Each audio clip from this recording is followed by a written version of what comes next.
Can you hear me? Okay, myself, that's fine. My question one is, after a personal investigation of these building companies, I have found that both have a very poor track record. All Google reviews over the past year and High Court judgments against the other company. I have already sent documents to the relevant officer about these companies. Their response was, contractors mustn't be approved. The question of similarities of price was answered, contractors are unaware of what other tenders for the works. It is for this reason that there will be variation in the cost provided. I am unable to comment on why this is so similar. Why then would either of these 70 tenders be considered to be acceptable when being virtually and suspiciously identical? Thank you. Mr. Phillips, would you be kind enough to turn your microphone off in between questions, please? Thank you. Councillor Carter. Does he want it read out? Would you like the question read out? Is it the answer read out, sir? Yes. Yes, you'd like the answer to the question read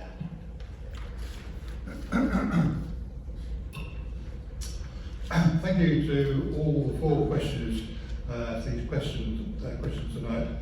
Because they are all linked, I'm going to provide one composite answer, which is available in the hard copy which you've already got. There's also a copy of the report coming to this committee tonight, which provides more information. Each question will be allowed, will come forward to ask a question, and they will each be allowed to ask a supplementary question as well. So that's all how it's going to be handled. Now, I understand and appreciate that the major works can be and are a financial burden to the leaseholders, and we have provided already quite a lot of information to individuals calling us beforehand. I and my housing colleagues will continue to respond to any further questions you may have with information and support in addition to the further consultation that will occur after the awarding of the contract. The council, as landlord for the block, is responsible for keeping the maintenance to an acceptable standard with an obligation to ensure the structure and fabric are kept in good order. The works listed for these blocks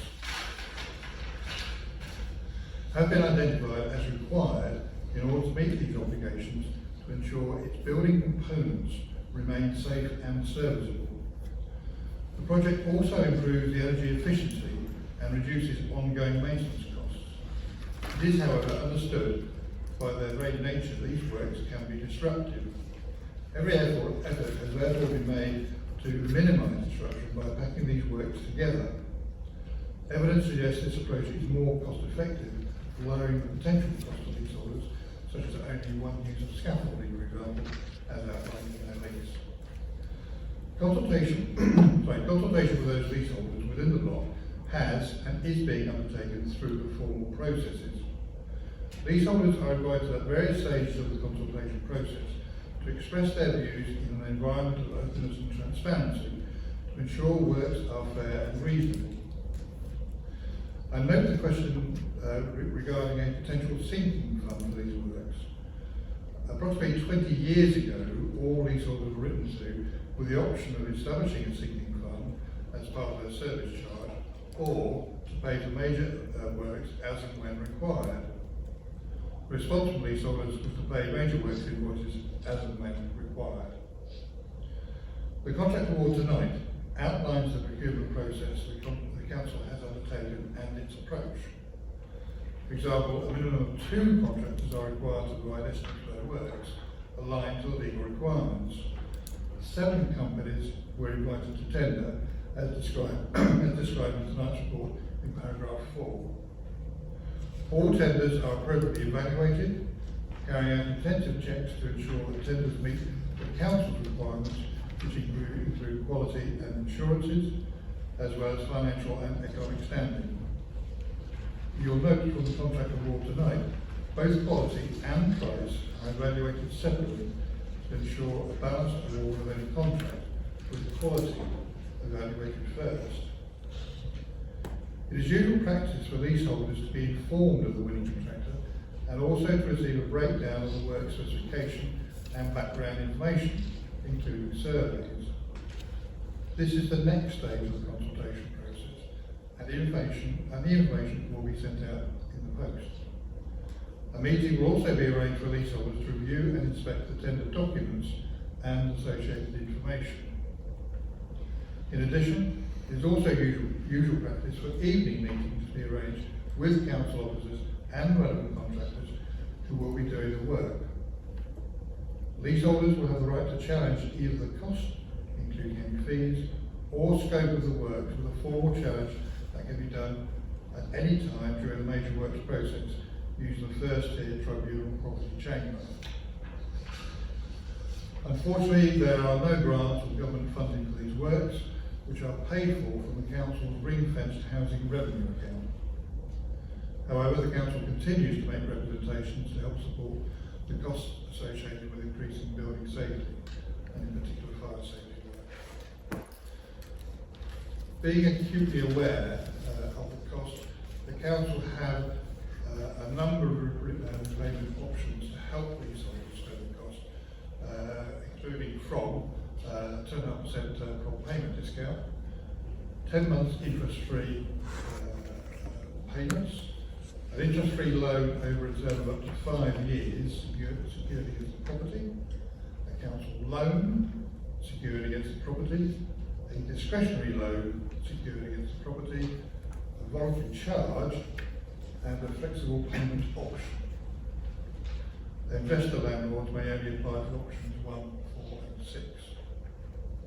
Individual leaseholders are encouraged to contact their housing officer to discuss the best way forward for. The council considers these works to be transformative, making the outside of your homes look more attractive and the inside safer and more thermally efficient, with ongoing savings to maintenance costs. Thank you, Councillor Carter. Mr. Phillips, do you have a supplementary question? Now you may ask a supplementary question before you move on to your second question. Yeah, I mean, we want to know why it's such a high price compared with other quotes on a similar building. Because that's what it's all about, is the money. Thank you, It's not, Mr. Phillips. we know there's got to be work done on those properties. Some of it's not been maintained for years, so obviously some's got to be done. But why so much? Mr. Phillips, again, thank you for your supplementary. Could you turn your microphone off so we can avoid the feedback? Thank you. Councillor Carter. Thank you. I think you sort of touched on one of the problems that we've had over the last 5 or 6 years.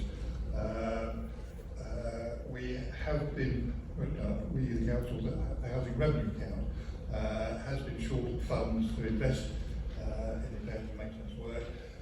We had 4 years when rents were actually reduced by 1% a year, which had a huge impact on the income of the housing revenue account. And then we've had some COVID in the last 2 years, that's what slowed everything down. So yes, maintenance has fallen back.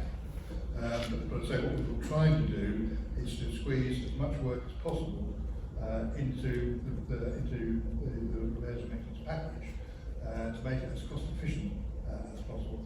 But so there are a number of ways that the payment can be eased. There are 7 options, leaseholders, 3 options, investor loan.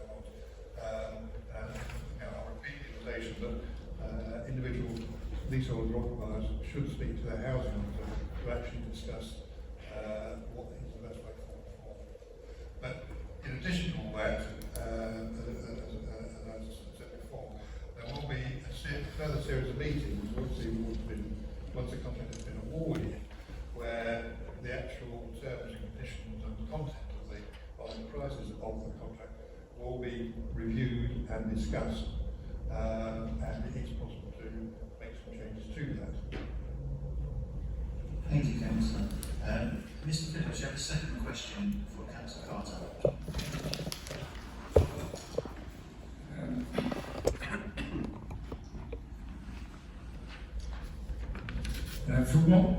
information I've been able to gather, the major works on Rundles, the Hides and the Hornbeams completed in the last few years was a similar extent to the proposed works. Tenders of larger variations were submitted by companies that have not been invited to quote for the work on the 5 acres. The estimated cost to the individual leaseholders was up to a third of the current estimated works on the 5 acres. Therefore, would I ask for the tenders to be resubmitted to ensure competitive and reputable companies? Thank you, Mr. Phillips. Now, as Councillor Carter has already indicated, the answer to that question has been taken en masse, but you do have the right to a supplementary question if you wish to ask him one.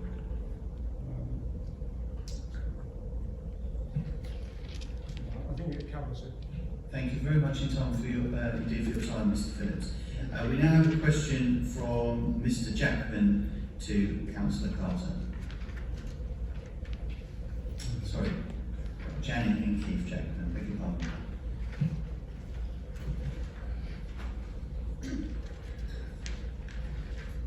How can you pick a tender for 5 acres works this evening when there are so many unhappy leaseholders who have sent their concerns to the relevant officer about the tenders for the works? It is not acceptable to have only 2 tenders to choose from. I do not feel confident that we have been given a fair price due to only 2 tenders, and very worried that they don't have passed good reviews. We are very concerned by Harlow Council with allowing works of these to go ahead with only 2 formal tenders received, as it does not make sense or good business practice. Additionally, we have noticed that you are using different contractors for sites all the time. Thank you, Mrs. Jackman, and as has previously been said, your answer to the question has been formally given to you on page 3 of the pack. So, do you have a supplementary question for Councillor Carter? Yes. When you say that the buildings are maintained, I have a property in Hornbeams and I had to pay major works there, and the building was really run down. I did go to tribunal for historic works, but when I got on there, they talked about something else. But surely if the council are not looking after their buildings and they're deteriorating, then we are having to pay more. He said, this gentleman here said, that they're not doing the buildings or they haven't had the funds, but because you haven't had the funds, it means the buildings are not being maintained. And it says in the contracts that you maintain them, but you haven't. Mrs. Jackman, may I ask you to pull all of your comments together as a question? I understand the strength of feeling and what you're saying, but could you please ask a question? What about this? Well, what is your? We understand the strength of feeling, but what is your question to the councillor? The councillor? Yes. Well, we're not happy about 2 tenders. We're not happy with the price. We're not happy with the reviews.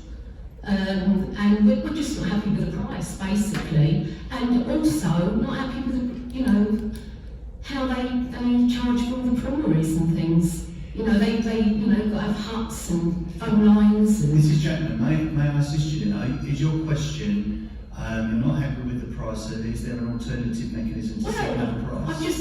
What I've just said is, you've only got 2 tenders. We are not happy. All of the 5 acres leaseholders are not happy with 2 tenders. I feel that with the price difference, I feel there could be something underhand with it. I don't feel confident that this has been put through properly. Thank you very much, Mrs. Jackman. So, Councillor Carter, I believe the question is, can there be more tenders than the 2 that have been currently booked? Thank you, Chair. I did refer in my main answer that 7 separate companies were invited to tender. It is quite a large, complex tender. We only received 3 responses, and one of those was actually non-compliant, so we were left with the 2. A lot of companies have been provided with the opportunity to tender, and for reasons best known to themselves, they haven't done that. We can't force people to do it. The people we invite to tender are previously, we carry out due diligence on them, so we know they are competent to do it from their previous work. We know they are financially stable enough to actually do the work. And so, we are aware, we are sensitive to costs. But then, once the contract has been awarded, there will be further consultation with the leaseholders to actually go through the detail of the tender, and that will be an opportunity for you to put forward proposals like that. Thank you, Councillor. Mrs. Jackman, can I ask you to move on to question 4 that you put in the pack? I think with what's going on in the world with COVID, war, high bills, etc., that major work should come to a stop at the moment. It's not fair on people. Can the works not be done over a long period so we haven't got 30,000 bill to pay at once? If the council maintained their buildings, we wouldn't have such a high bill. Maybe then the cost of primaries would not be so costly and bring our bill down. Maybe they would not need huts and phone lines, etc. These contractors go to work like any other company and workers do.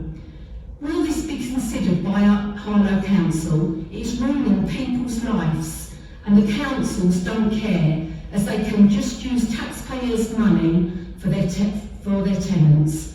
We feel that we are being ripped off by these contractors, and something needs to be done to protect us leaseholders. The government needs to step in, because this is happening in all councils across the country, and we will not stop fighting as a group.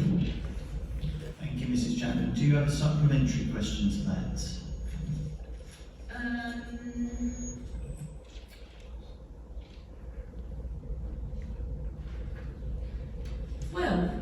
Yes, I mean, on that one it says about the maintaining of the buildings. Also, with the primaries for this project is 100,000 before we even put a liquor paint on. I had friends who works done in buildings, and we paid 60-something thousand for primaries, and all we had was a hut, because they used the hide. And it seemed that all they used this hut for was for the site manager to sleep in, which my husband found in.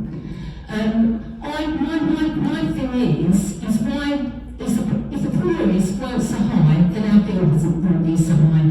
Why cannot the work be done with just contractors coming to work and doing their job? Why do they need site huts, secure yards and things? I mean, you're saying that you're using companies that are health and safety. We had Zirkin do ravines. I've got pictures here, and I will send them to you. The health and safety was absolutely ridiculous. Mrs. Jackman, I managed to get, I think the main stem of your question was why the cost of the primary is so high.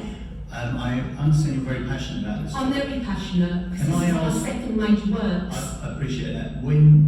So everyone can hear you and understand you, can I ask you to stand as you are now from the microphone? Because when you get very close, it guards I what see, you're saying. We yeah, can't yeah. hear what you're saying. Yeah. So I understand you want to know why the cost of the preliminaries is so Well, why can't you just, Councillor why Hart. do you have to have companies come Okay. and have these, I mean, it's 100,000 for this. Mrs. Jackman, we've heard your question, and Councillor Carter will give you the answer. Thank you. Referring to my previous There will be, once the contract has been awarded, there will be a series of meetings with the leaseholders to actually go through the terms and contents of the actual contract itself, where details like this can actually be explored and talked through. We don't have that level of detail. No, they don't. They've got their primaries and that's it. And it's an open checkbook, the primaries. The council have no say. The company has the open checkbook. Thank you very much. I think it's ridiculous. I really do. Thank you very much indeed for your questions. Okay,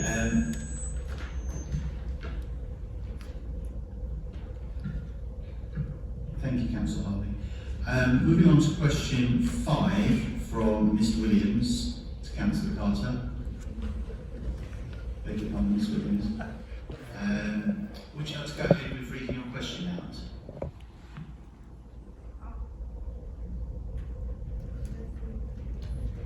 Okay. My question is, I am really concerned because my job isn't safe and I don't have any money to pay for this. How can you expect us to pay for this for all of a sudden? If I knew about the potential high cost years in advance, then I could have at least tried to save something. I feel completely let down by Harlow Council.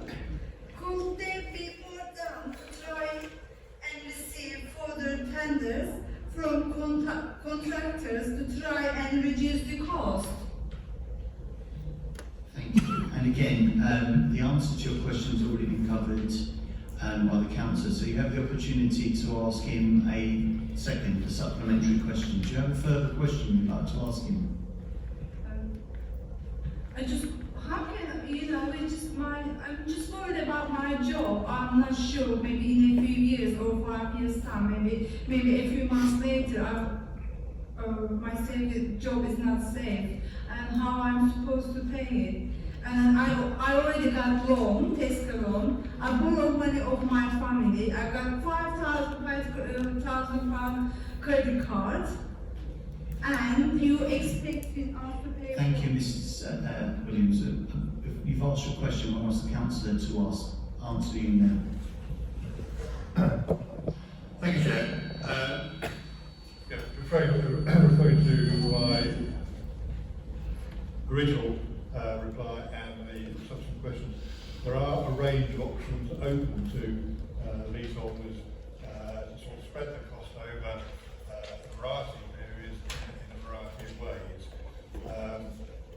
We've also explained that yes, we have got that range with repairs and maintenance, so some of these costs should have come along a bit earlier, so you wouldn't be facing those bills by now.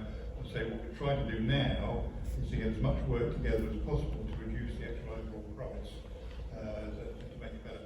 But again, as I've said, there will be a subsequent meeting with the contractors to go through the terms, and it's best to speak to your housing officer to discuss your actual your own situation.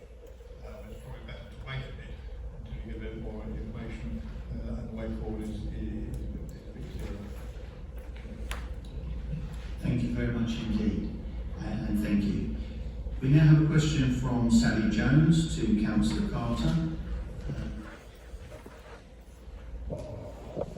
Thank you. Thank you. I'd like to ask, where are the condition surveys for the roof? Where are the condition surveys for the windows? And where are the condition surveys for the cladding? Because I haven't seen them yet. Thank you very much. And do you have a supplementary question? No. I would just like to know where the condition surveys are, because I do not see how this work can be predicted without those. Okay, so Councillor Carter, I think maybe you could focus your answer around that particular point. Thank you. As I have mentioned already, there will be a series of meetings, not just one, but a series of meetings with the leaseholders once the contract has been awarded. One will be specifically to examine the actual tender document and the supporting information as well, which will include things like the surveys and so forth. that'll be one meeting, and then there'll be another meeting with contractors to actually go through the contents of the contract and how the work is done. So information will be made available to you. There's no problem at all about that. It's just it hasn't been done at the moment. Thank you. Mrs Jones, you have another question for the councillor. Yes, from one of my neighbours. As we understand, in according to our lease, they will build up a service charge in our separate fund to gain interest over time. We would like to know if this has been done or it can contribute towards any major works. If not, then when the service charge will be used for. I understand you said about the sinking fund was rejected previously. So I hear your answer to that. Do you have a further question for the councillor? No further question, just disappointed that this correspondence had been sent out before the condition surveys were reviewed.